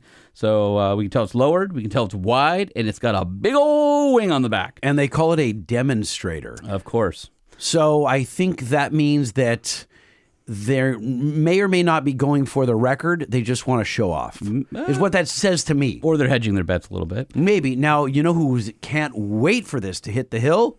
Scott Birdsall. Oh, I bet. Oh, wait a minute. No, he's not excited at all. I bet he wants to be all over that thing. No, because so the guys who race internal combustion engines up Pikes Peak really do not like the electric vehicles. Why is that, Mr. Lightning? It's because the whole challenge with Pikes Peak is getting an internal combustion engine to be on the boil, to be to do as well at the bottom at lower altitude as it is at the top. And electric does not suffer from any of that. It removes all that. And it's unfair. It will win every single time in its own class. I get it, but like they're going to set the speed record. No, you can't stop progress. Yeah. I get it, but nothing stopping Mr. Birdsall from building his own EV version. But he doesn't want to. That's about the challenge. That's a him issue. Well, then you know what? He'll continue to go beat his own record, and he'll go continue to kick ass, and that's fine. Speaking of beat his own record, did you hear what happened? I think we'll save that for this week's short episode. Oh, on Thursday. On Thursday. Okay. But anyway, Ford's going to have some more news coming up. The qualifying days are in June, from the 18th to the 20th, and the race is scheduled for June 23rd this year. But I'm sure we'll have more F-150 Lightning Pikes Peak info before June. So stay tuned. Hey, Lightning, have you heard? No! God, no! No, I don't think so. For those of you in Texas who love your Jeep Gladiators, there's the Texas Trail model. It's going to return to the Lone Star State, so basically available only in Texas. The 2024 Gladiator Texas Trail will have its own badging, and it'll have a few niceties like blacked out wheels and things like that. Looks like the tires are a bit bigger. Basically, it's based on a Gladiator Sport S, which is the second from the bottom, but it'll get 17-inch black painted aluminum wheels, 32-inch mud terrain tires, rock rails, body colored fender flares. Then you also get a body colored hardtop and a Texas Trail hood decal and tailgate decal. And basically, those are all upcharges on other vehicles on the rest, higher trim level. So you get a nicer looking Gladiator for more of an entry level price. The 2024 Gladiator is available for order now from your local dealer, but you got to prove you live in the Lone Star State. So if you don't have a zip code in Texas, you can't order the truck. Did the same go for the GM Texas or Lone Star editions or whatever they were? I think so, yeah. You actually had to show proof you had to be in Texas. Wow. So the 2024 Jeep Gladiator Texas Trail will start at $49,985, which includes the $1,895 destination charge. And in final news, Lightning, have you heard? No! No. So Infiniti, Nissan's luxury arm, has confirmed the 2025 QX80 will have a new twin-turbo V6 engine. And this would have been the engine that would have powered the Titan if it were to have continued. Unfortunately, it dies with the V8 later this year. Pretty impressive numbers. Can I guess? Yep, 3.5 liter twin turbo. Okay, 485 horse. 450. Not too far off. And 515 pound-feet of torque. Wow. And then it also gets the 9-speed automatic. So does it have the cool exhaust note that all of the other Nissans do? I don't know. Nissan seems to be the only company that can make a V6 sound sexy. Why is that? I don't know. You listen to an EcoBoost, it sounds like a tractor with a spark plug fouling on it, right? Do they have like a weird H-pipe or something? I have no idea. But you look at like a Nissan Z, you look at an Infiniti Coupe, you look at a GTR, all of them, that sounds great. And you go, why can't other V6s sound like this? You listen to everybody else's and it's like, I know. All the 360 EcoBoost from Ford, they can't do it. This one's going to be in the Infiniti QX80, which is the big Armada Nissan Patrol platform. So I'm guessing it's probably pretty muted. I'm guessing it's pretty quiet. I don't know. I bet you it's going to sound badass. Just because you're spending a lot of money for a luxury car doesn't mean it's going to sound quiet. I think they're still going to give you some burly. Well, I guess we'll see. It's still a ways from being on sale. They just did the media preview this week, so I guess time will tell. Can you borrow one? Yes. Can I drive your borrowed one? No. Move on. All right, Lightning, before we go, one last story. This one has hit the truck community hard. I don't know if you saw everything going on over the past week on your socials. Yes, I did. Lone Star Throwdown posted on Facebook. It's a sad day when you have to fight to keep something you have worked so hard for because others were never taught respect. If this gets resolved, there will be big changes to this event. With that, a lot of complaints will be made, but just know that the changes came because these individuals. It's time that people started being held accountable for their behavior. If you know who's promoting these events, it's time you spoke up. Events everywhere are being looked at, not just ours. I would hate for the scene to disappear. Shows are where the majority of vendors make their money and market their products. Without the shows, businesses lose. It sounds a little bit cryptic until you dig into it a little bit and you find out that essentially what's happening is there are after shows outside of the event that aren't the control or under the purview of the event promoter. And this happens everywhere. We've been to the ones at Florida Truck Meet or Daytona Truck Meet. Obviously, Jordan has had his issues with that kind of stuff. It happens at most big shows. Radar and Lonnie are having that issue here, but it went a step further. In fact, it was so bad, it took a few days for the news to come out on this, but it's the takeovers and the sideshows that are really starting to cause some problems. So at Lone Star Throwdown, which is one of our favorite shows out in Conroe, Texas, apparently after the show was over, there was a meeting that was so bad, it caused so much just damage and I guess violence that according to our friend Caleb Jacobs at The Drive, the local Homeland Security stepped in. Well, I heard that Homeland Security has, that Lonnie and Radar, the two guys that run Lone Star Throwdown, have met with Homeland Security since then. So I think that was today I saw that come out where they basically came to an agreement and there's a whole lot of things that are changing. I won't steal that from them. Go check out Lone Star Throwdown on Facebook or Instagram and find out the latest. Because by the time you hear this, there may be some more developments. But I thought it was worth talking about. It sucks. There's a whole bunch of businesses came in and said, we stand with the Lone Star Throwdown, a bunch in the comments. And there's a lot of people like, no, screw you. I want to go party after the show. And everybody who's a mature adult said, if you can't do it responsibly, you can't do it. You're ruining it for all of us. So it was really interesting because I didn't expect I'll be honest, when I read the first Lone Star Throwdown post, I'm like, what a bunch of babies. Like they're getting mad at people for going after the show. I'm like, that's just people doing what they normally do. Well, no, that's not what happened. And it got really out of hand. It got super out of hand. It was super weird. A lot of broken glass, a lot of car damage, things like that from what I understand. Like it got way out of hand. And this sounds, it sounds worse than a normal after show. Like we've been to Jordan's parties at Florida Truck Meet and there's dance parties in the parking lot. It's super weird. Like there's just 300 people dancing to a loud, car audio system, right? But it's mellow. You don't see fights breaking out or people breaking back windows. Here's some of the stuff that happened. Apparently, footage has been found that shows people stealing the mobility carts from Kroger, fighting with police officers, conducting themselves in a way that damaged property. There were burnouts that were past the pavement and through the landscaping of businesses, obliterating grass, greenery. There are people that were peeing on patrol cars and attempting to free somebody who had been arrested and thrown in the back of the police car. That is just like wild. Yeah, it's vile. It's sad that that's why we can't have nice things. And it sucks that the mentality these days, I have seen it more and more where everybody lacks the level of respect, especially for authority and police and things like that. And it's just the way of the world right now. That type of stuff doesn't stick the way it did when we were younger, and people just seem like there's no consequences. So they're going to go out and do what they think is partying and having a good time, but it's not when you're destroying other people's good time and their experience. The thing is, go out and do what you want. Make yourself happy. But as soon as it starts impacting other people, it's not cool. I follow quite a few Instagrams, like 1320, for example, 1320 Video, I think it is. They're often speaking about takeovers, like street takeovers. They're like, you guys must stop doing this or we will have no sport. Yeah, period. Stop this. Well, people are dying. How many videos have you seen with kids hanging out the windows and they get flung out and they get flung out or the car rolls on top of and crushes them, or they run through a crowd, or it's just that everybody thinks it's like the same.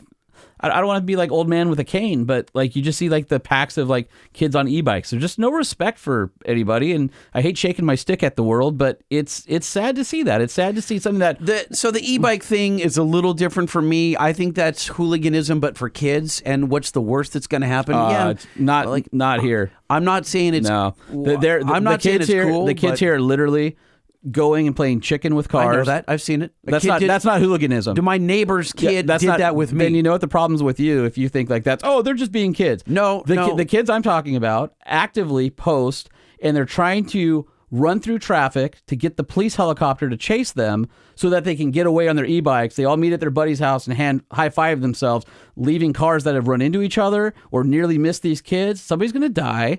And then it's like not funny anymore. And what are you going to do? Somebody died, you go, it's just hooliganism. No, it's mad disrespect for everybody else because you believe you're more important than the world.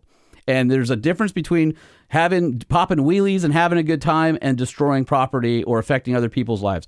What happens? You're playing chicken with some lady who's got her kids in the car that's just trying to go to the grocery store or go to drop her kids off at school, and she hits one of them because they were playing chicken and she couldn't react in time or something like that. Like that's not cool. There's a difference. I'm not on board with it, and I just see it. The takeovers are those kids on e-bikes that have cars now. That's all that is. My next door neighbor's their grandkid, and it was one of his friends, and I'm coming down, and I was in the TRX. He played chicken with me. He didn't know that I lived there. Yeah. I was just coming down the street. Yep. And he plays chicken with me. I pull over, and he's like, I could tell in his face, he's like, oh, this guy lives here. Yeah. And so I pull in, and he goes, sorry, mister, I didn't mean to play chicken with you. And that's what he said. And I go, it would have hurt you a lot more than my truck. And he's like, it just like kind of sauntered away. There are kids on my street doing that. And I had my 6-year-old in the car, and one of them like came really close and like swerved out like right in front of me. And he was a friend of the kid on the corner. So I went down and I got out of the car and I told him, I go, what are you guys doing? So the dad was pissed off that I yelled at his kids. So he came over and I'm like, you're a firefighter, dude. Like, are you kidding me? That's okay for your kid. Well, I didn't know they were doing that. I'm like, okay, then why are you in my face? Like, go parent your kid, because they're going to end up, you're going to go on a call and it's going to be your kid that you got to scrape up. How's that going to make you feel? Did you really say that? Yeah. Joe? What did he do? Just nothing to say after that. I'm like, I'm not trying to be a dick, but like, that's not cool. I've got my 6-year-old in my car and your kid and his buddies are swerving at my car as I'm coming home. Not cool. You know? So anyway, here's the post from Lone Star Throwdown that kind of wrapped it up as of now. Go to their post, but they posted, I want to thank these folks at Montgomery County Office of Homeland Security and Emergency Management and the Lone Star Convention Center and Expo Center. They're the ones who put the who lease out the venue. He says, as most know, we had our meeting today with the Montgomery County EMC DHS about the 2025 event. We were offered our contract for the 2025 Lone Star Throwdown after a long conversation with the venue itself and Jason from the Homeland Security Office. Moving forward, there will be changes to the event itself and what happens within the community after hours. We were informed that the event will be monitored starting Friday of the event.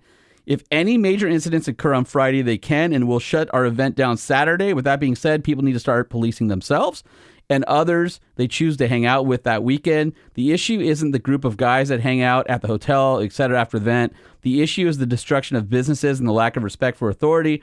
The incidents that we're made aware of was patrol unit tire being slashed, urinated on, and attempting to remove an individual from patrol unit that was in custody, stealing mobility scooters, all the things that we talked about previously.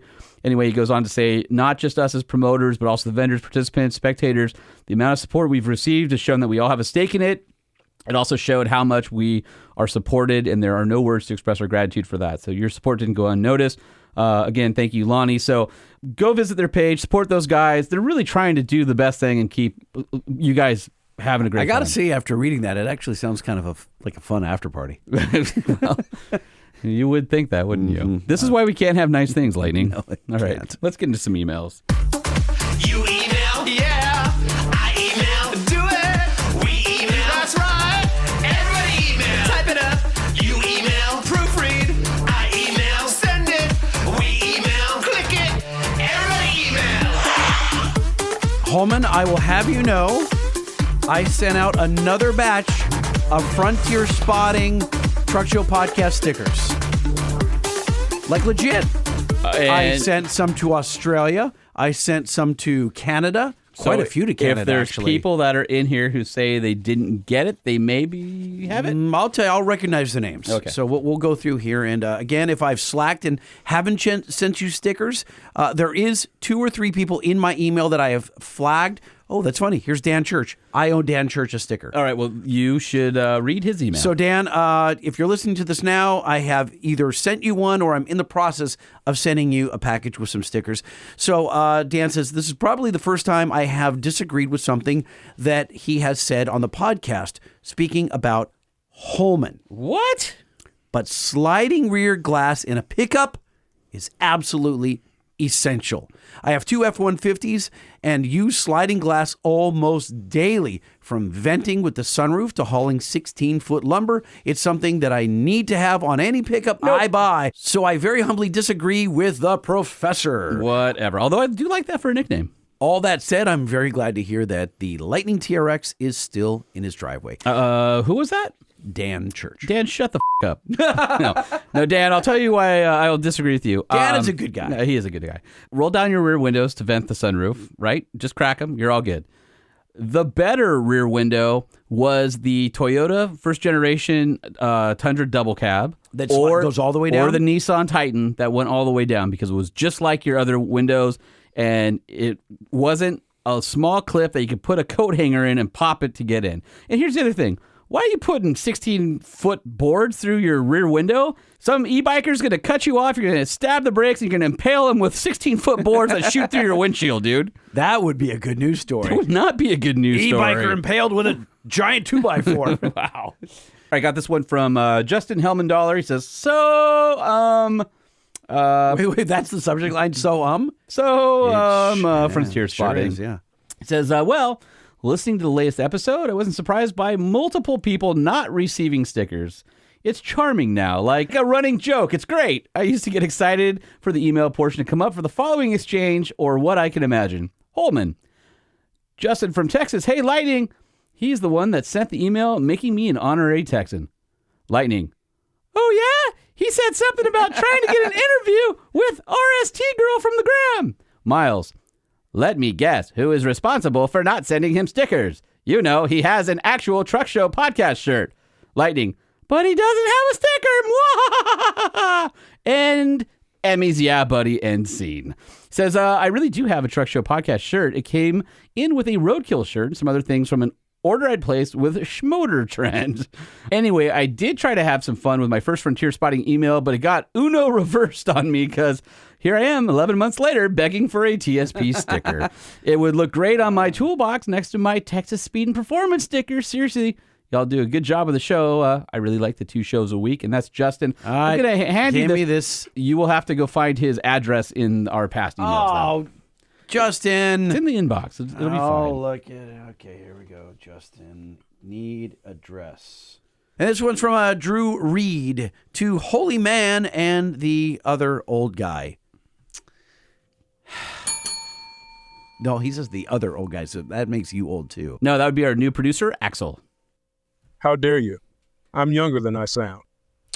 Okay. As far as U-Haul knows, the first pick is an 05 Frontier on their auto transport trailer, and definitely not a 97 F350 four-wheel drive with flat front tires and the ramps out a foot to make it fit. And it's definitely not being towed by an 06 Trailblazer in a really bad Canadian snowstorm either.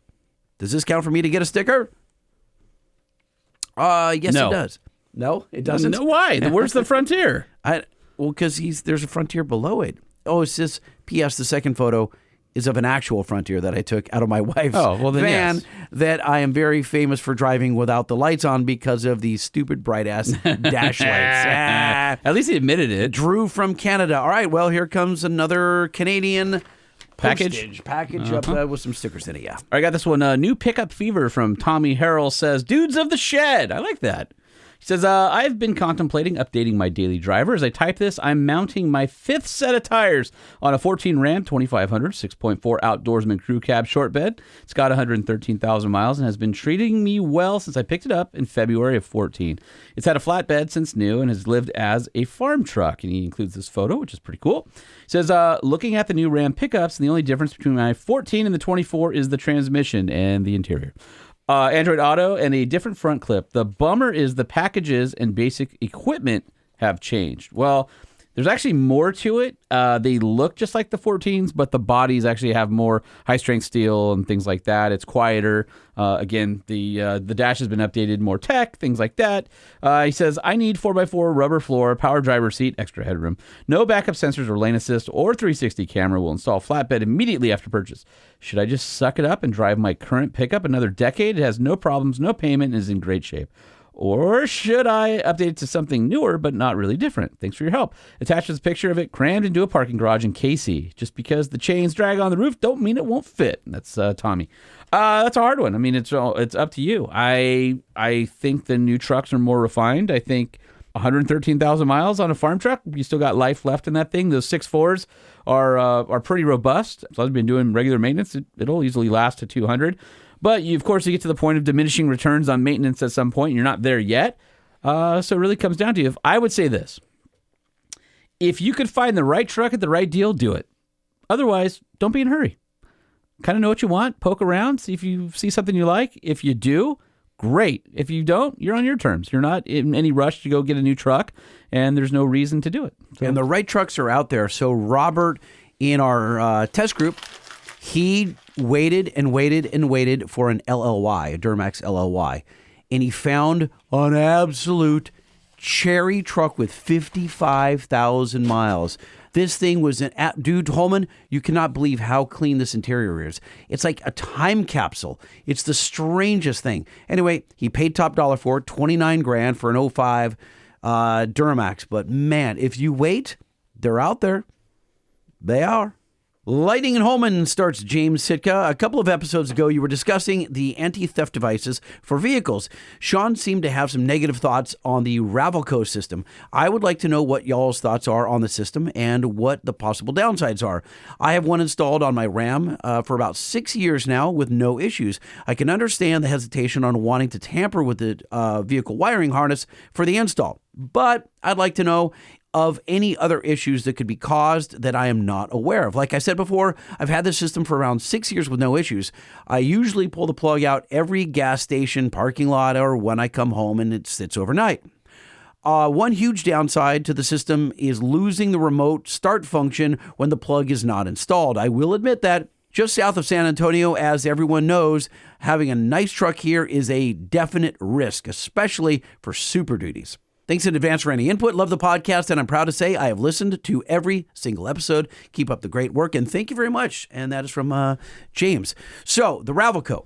The Ravelco is basically is a splice into a bunch of cables under your dash. It has 16 pins. 16 pins, and it looks like I want to call it a Hubble plug. That was a brand, and it's basically got a bunch of female ends. And you get a cap. And you get a cap with the males when you pull that cap off, the males no longer bridge those wires together anymore, and your CAN bus is dead, basically. Yep.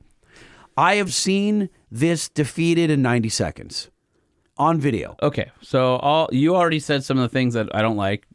Losing remote start, splicing into your wiring harness. There's actually an interesting website called ravelco.fun, Ravelco.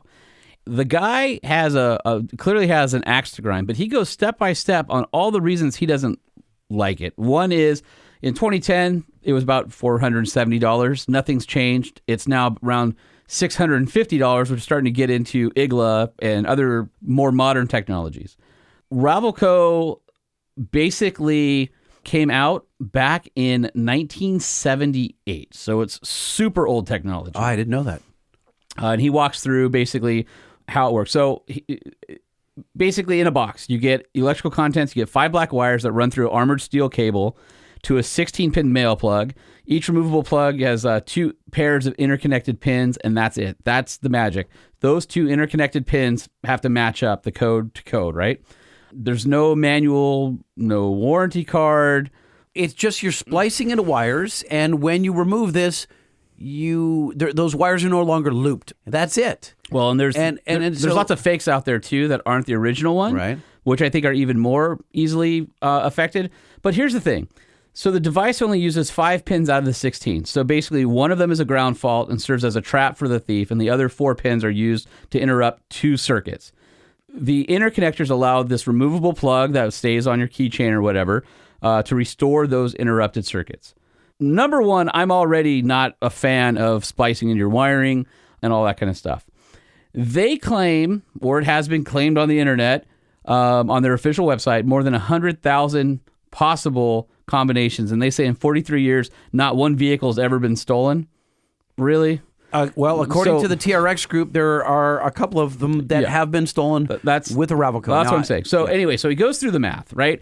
And he says, so Ravelco consists of 2 sets of 8 pins. The scheme number is located between the sets of pins. And then with each of the sets, only 2 pins have a working load. The other 6 pins are connected to either nothing or the trap. And he says that for this, you'll need 2 interconnections. Their location will help define one of the possible combinations. That number of locations of the upper and lower interconnectors is equal to a subset of 8, and you choose 2. So the total number of the combination amounts to the square of 28 square equals 28 by 28, which equals 784. So that's 100 times less than what they claim. There's only 784 combinations is what he's found out.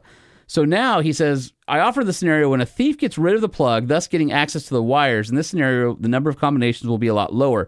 A subset of 4, choose 2 and divide by 2. There's only 3 combinations. There's 4 wires, meaning you can have the following pairs: 1, 2, and 3, 4, 1, 3, and 2, 4, 1, 4, and 2, 3. Checking them manually is pretty easy if you have the time. So he has one pulled apart where you can see how they're soldered and things like that. And he says that there's a code in here that consists of 4 digits. The code number defines the pin's interconnection scheme number. The manufacturer will request the number if you need an additional plug. The code has 4 digits, which also proves that there are less than 100,000 combinations, because using 4 digits, you can only get 10,000 combinations. So then he talks about car compatibility. Now, this is where we're getting to CAN bus and ECU. That's the stuff that I'm not super happy about or excited about, I guess you can see. We know that there's videos on YouTube of them being hacked, thwarted, whatever you want to say. It goes on like usability. So super easy, you insert it. But if you forget to pull the plug out, leave your car like that, then the anti-theft device doesn't work. So there's not a fail-safe if you forget to do your end of the bargain. And there's no reminders. There's no security mode. Where do you have it installed? Do you have to reach under your dash every single time to plug the cap in? This is just a little more modern than putting in a kill switch on your starter. Yeah. Like they used to do in the 60s. So then he goes into service mode. He says, if you have to give the keys from your car to any third-party car wash, service station, valet, whatever, you need to give them the plug also. You give them the plug. And now there's no way to have that set up. So once they have your keys, that guy can make sure that... So that 23 Ford F-250 high output from CJC that I borrowed, it's Cody's, the owner. It's gorgeous. Yep. Gorgeous. That kind of slate blue color. He's got the Ravelco on there. And I pulled off the cap, looked at it this morning. Yeah. I didn't know this email was here. Okay. Looked at it, and it looks like the end of like a garden hose. It's rubber, and the way it doesn't look like it should be in a car. So the other thing is you could pop off that and figure out what the code is for that particular vehicle. So let's say it goes to the service department. You could probably pop the innards out, look at it, put it back together, and you would know what pins, and then you could sell that information to somebody to go steal the car later, right? Like, it's not that fail-safe. And then you also, again, handing them the keys, they get the plug, so then that's done. There's no 2-step user verification. There's no perimeter alarm. This is the process to get an additional plug. You're like, hey, I need a third plug. We have a third driver. The price is $75 for that little rubber plug. Oh, my God. That plug is probably, what do you think that plug costs? $1 to make? $2? Yeah, it's probably $2 because of the gold pins. The manufacturer only accepts checks that are credited to Vincent Raviel. There's no SWIFT, no IBAN, no online payment, or payment service like PayPal. There's nothing they tell you about the process of a payment. If the person is not in the USA, can your local bank issue a check? Who knows? They don't know.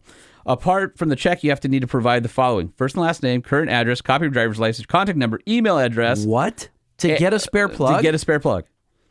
And you can only request it by the Postal Service. Is that right? When was this written? And he said back in 2006, one plug was $25. Now it's $75. So anyway, it's just an interesting thing where he goes through the numbers, and apparently 6 million installations, 0 vehicles stolen is what they claimed. Statement said 4 million installations in November of 2010, 5 million in April of 2016. So a million clients in 2,000 days, essentially. He goes and picks apart that as well, and judging by the numbers and what he's seen online. And then I believe they're based out of Russia, too. So there's a U.S. address, but I think the componentry is made over there. There's a guy in one of the threads that I'm on right now I don't know if it's a TRX group or not, and the guy is a distributor for Ravco. Okay. I can track him down. Do you want to get him on? I mean, I know you. I like the subject matter because you're really skeptical. I'm super skeptical. I don't have any personal. I've got no investment in this. Yeah. I don't own one. I don't have experience with it. It looks, like I said, it looks a little odd when you see it in the vehicle, in the truck. It looks.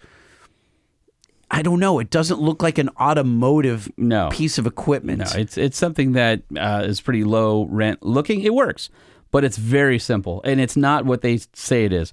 Again, there's only so many combinations, and if you have enough time or you have access to the plug, even if you have to give the plug back, you can dig out the contents of the plug, and you can see which pins are soldered together. I just think where this works is the kind of guy that tried to steal my truck. They have limited time. Yeah. They break in, the plug's missing, and they're thwarted for the 4 minutes that they have. Now, if they have this vehicle and it's sitting in a collision, like an auto body shop behind the fence, and they have all weekend to screw with this thing, they're going to break it. Yeah. They're going to break it and they're going to steal the vehicle. Yeah. If time is of the essence, then maybe they won't get it. Yeah. One last email, and this is freaking legend Emily Baker. Freaking legend. So Emily Baker. We were talking with Mike Finnegan. And we got on the subject of tacos and Mexican food here in Southern California. Yeah. And I'm like, what the frick is up with Roberto's and Alberto's and Alberto's and Rigoberto's? Oh, yeah. She listened to the show and she goes, my husband Chris and I listened to the podcast. We're near the Chicago area. And I wanted to send this in case you didn't get an answer. And she sends me a link. She says, currently listening on our way home in our Hyundai Ioniq 5, but we also have a blue Ford Raptor at home too. Thanks, nice. Emily Baker. So you click on the link. This link. It's from lataco.com. So this has to be the purveyors of taco information. I love the URL is /taquerias named Berto's. So there's a video that was on, I guess, TikTok or something like that, or Instagram. And basically it says, do you know why there's so many Berto's taco shops? And according to the article, says that Alberto's, Aldeberto's, Rigoberto's, Gilberto's, why are there so many taquerias and Mexican restaurants rocking an A Berto's at the end of their name? We've never dared to wonder before, but on another summer day just sitting around, San Diego rapper Lil Rob points us to an answer, directing our attention to the Californiography TikTok, which breaks down the origins of this suffix in a short video. So the answer is, allegedly, there is an original taqueria called Roberto's Taco Shop in San Diego's National City, which, if you guys are not familiar, is down by the border. Launched by two immigrants turned entrepreneurial restaurateurs from San Luis Potosi in 1971. And Roberto's was a huge hit in San Diego. And soon, family members who came over wanted a piece of the action.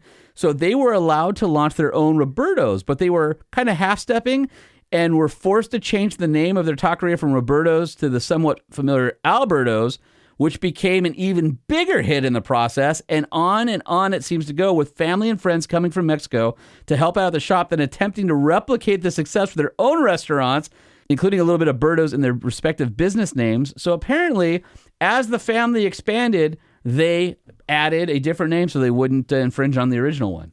So there you makes go. Perfect sense. Don't know if it's true, but no, that's it's true. Great. I mean, It's sounds true. legit.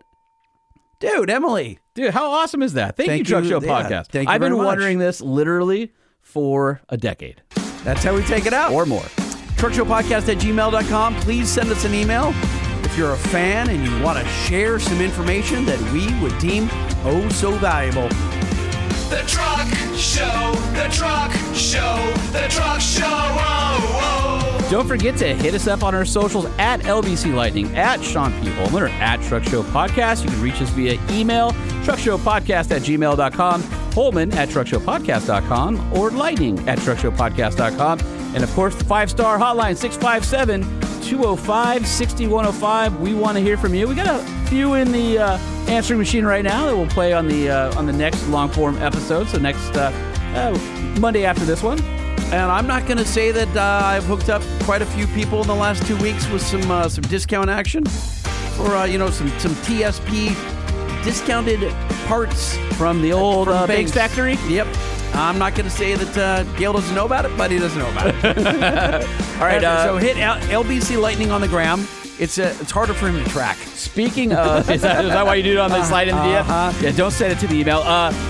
Speaking of deals, if you go to OVRmag.com, get access to a year of digital using the discount code @TruckShowPodcast, and you can get a 10% discount off of the print price. And then if you go to the website, TruckShowPodcast.com, hang over to what the featured products tabs, and that's where all of our codes are for different people who've been on the show. We're trying to clean up that page and make it look a little nicer and more user-friendly, but we got a bunch of information up there, so check it out, and we've got other manufacturers who want to add some stuff to If you want an EGR roll track, for example, you can save some money. Yeah. If you want to Use our save code. money on a custom car cover for your truck or your wife's car, whatever you got, California Car Cover still has they're giving us a pretty healthy discount there. So go over to that, what do we call the featured products? Yeah, featured products tab. Yep. So while you're on the website, hit that events tab and check out all the current events in your neck of the woods. And if you have one to add, be sure to send it our way. And of course, we have to thank our presenting sponsor, Nissan, before we are out of this episode of the Truck Show Podcast. So if you're in the market for a new truck, head on down to your local Nissan dealer. Go for a test drive in a new Nissan Frontier or a Titan or Titan XD. Of course, the Titans have the industry's best 5-year, 100,000-mile warranty. You'd be hard-pressed to find a better truck for that price point. I'm telling you, NissanUSA.com. Give them a chance. Go for a ride. I think you'll like what you see. And if you're driving a 2017 to current Duramax L5P and you hate cleaning that map sensor because it gets caked up in soot, Banks just launched a map spacer kit, which will keep that sensor clean and trouble-free for many, many miles. Head over to bankspower.com, type in your year, make, and model, and get yours today. It's only, I think, $79. It's a bargain. Hey guys, actually your new producer here. Speaking of bargains, you won't find a longer podcast for the money. Seriously, guys, you need to learn how to trim the fat. Ouch. The Truck Show Podcast is a production of Truck Famous LLC. This podcast was created by Sean Homan and Jay Tillis with production elements by DJ Omar Khan. If you like what you've heard, please open your Apple Podcast or Spotify app and give us a 5-star rating. And if you're a fan, there's no better way to show your support than by patronizing our sponsors. Some vehicles may have been harmed during the making of this podcast.